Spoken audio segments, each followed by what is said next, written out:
Nikos Rentas here, mentorsapproach.com. Thank you for visiting our website and thank you for watching our YouTube videos. And in this installment, we're going to start talking about careers. And in careers, there is always risk, especially if you have a family, especially if you have money issues and you're trying to grow and your family's there and all these wonderful things are happening, but how do you take the plunge to the next job? That's the question. And we have a viewer here that was an actual ex-student of mine, past student from my days in teaching, and in the teaching world, it was the influence world, and that was my focus. It was the main focus was how to grow the students so they can take the wild risks that they need to take to secure a successful future. So I'm going to get into this email. Hi Nikos, I am a past student of yours and I'm happy to see you're posting this motivational stuff. Since I started reading it, and he's talking about Instagram there, I decided to pump up my game. I have been stuck at the same job for 4 years and the assholes keep promising a raise and promotion, but they never do. I want to be able to move careers, but I have a baby now and my wife is not back working yet. I am a lead programmer with a tech firm that has been growing and hiring new managers instead of promoting. I live in KW still and there are plenty of jobs, but the money not so great. This is true. You're a smaller town, less money. Do I make them move? That's a question you need to address with your wife, and that's the question you have to look at. What's happening with your child? And now that you do have a child, that's your priority. And your priority is how do you sustain a successful future for that baby? And when you're looking at it with your wife, she's not working yet. Is there a risk there? Yes. If you're going to get a job in Toronto, can you drive back and forth? Yes. However, now you're driving and you're wasting that valuable time, that family time that you could be, spending it with them. And then there's a value on that time based on your driving. So if you do find a job in Toronto, which, by the way, for the viewers outside of Ontario or outside of Canada, it's an hour away from Kitchener-Waterloo, and it's a bigger city with bigger opportunities and bigger money, always bigger money. But there's still that travel time. Sometimes you get stuck in traffic for 3 hours. What is that value to you if you're going to go that route? How do I handle the risk? Well, the risk is risk is just an uncertainty. It's just something that's there, and we create the risk in our heads. And we create that risk in our heads because we don't look at what opportunities exist. And if we don't know what they are, then we're taking a risk, and we can make it a calculated risk in which we actually know, okay, if I do this, I run into the scenario where I'm driving for 3 hours and I'm losing money. I run into the scenario where, I need to pay for a babysitter once my wife goes back to work, and I won't be in town if something happens. I run the risk of, okay, if I do move to Toronto and I get this job, eventually I need to move to Toronto, and Toronto's about a third more living costs than in Kitchener-Waterloo. So that process is going to affect my decision making. That's how we look at risk, and we look at it and we say, what opportunities do we have? What opportunities exist? And let's put them down on a value scale where I'm comfortable making the decision. And that's how you always want to look at risk.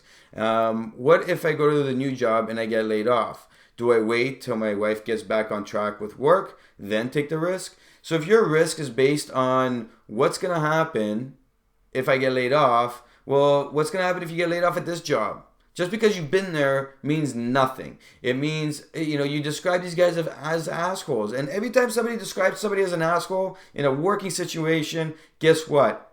They get fired. They get laid off. They get let go. They get dropped down. They get promised, hey, we're going to give you a promotion, but then all of a sudden they're working part-time because they're needed there, or they go on a contract basis. And, it's tough. It's very tough. We just had one person, we were coaching him for several sessions, and we had to get him through that mindset that it was time to go. And the realization came when the company showed up and said, we can't afford your benefits anymore, and we need you to pay for those. And he was like, what? Even the benefits you can't pay? You've cut my hours, and now the benefits are gone?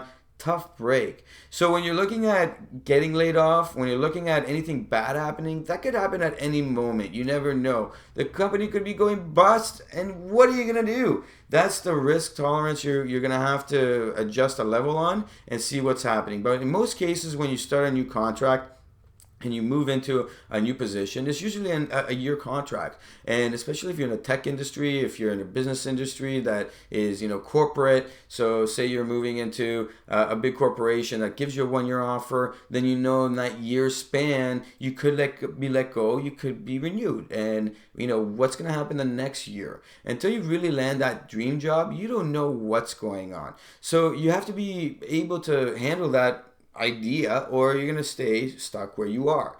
And in my opinion, you should always be looking to better yourself. And there's always jobs. So don't be scared about going to a new job.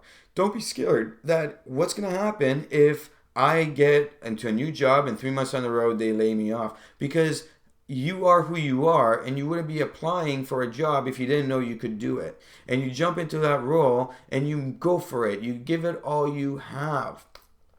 And he says, any advice would be awesome. P.S. You were the reason I went to university. Awesome teacher. Well, thank you for that kind comment. And I wish I knew who you were so I can put a little bit of a personal spin on this. But at the end of the day, that's what teaching is all about. And this is what we're doing as coaches. This is what we are doing as mentors, is teaching the tools and techniques to get you going to the next level. So if you're looking at changing careers, you need to look at what career am I going into? Is it just, another job to another job in the same field? Is it a new career in the same field, or is it totally something different? And if it's totally something different, really be careful. Do not allow yourself to just jump into something not knowing 100% that you're confident doing that. And we've seen that case, and then 3 years down the road, we get the call from a client that said, 3 years ago, I did the stupid move and I didn't really understand it. Or we have people that leave their careers, like an accountant, and says, I'm going to start my own business. And long and behold, they can't get enough clients coming in. And then the question always with, certain industries like accountants is, well, you were making 120,000 and now you're working double the time or triple the time, making 70 to 120. And you have to go out networking, you have to start growing the business, you have to spend money on marketing, you have to actually grow it in a certain way.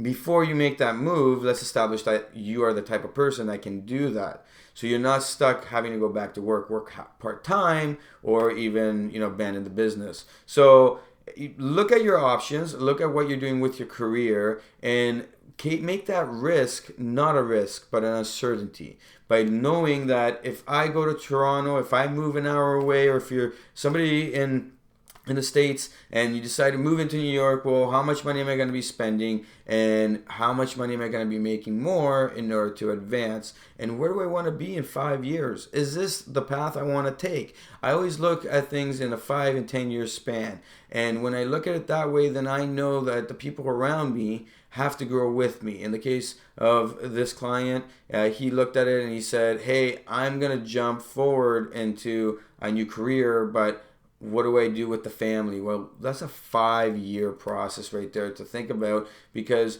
your child's going to be going through the whole initial development stage of where is he going to go to school. We're going to have to go through that, kindergarten, grade 1, grade 2. And before that, if your wife has to go back to work, well, is it better to be here home with the family instead of moving to a bigger city with nobody around? There's going to be those added on expenses. So make sure you look at all the different areas that get affected by making this decision. And if not, look at the local area and see if you can just increase, or at least get into a job that will increase your salary at some point down the road. Because clearly the situation you're in, I wouldn't stay not more than another couple months.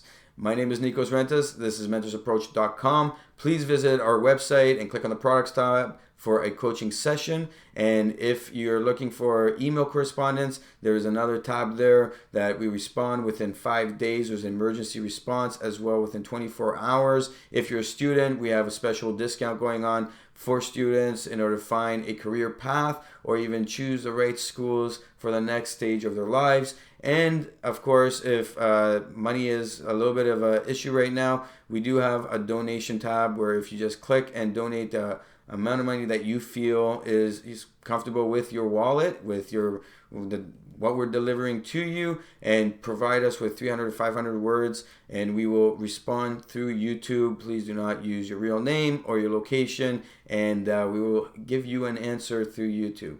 My name is Nikos Rentas, mentorsapproach.com. Thank you.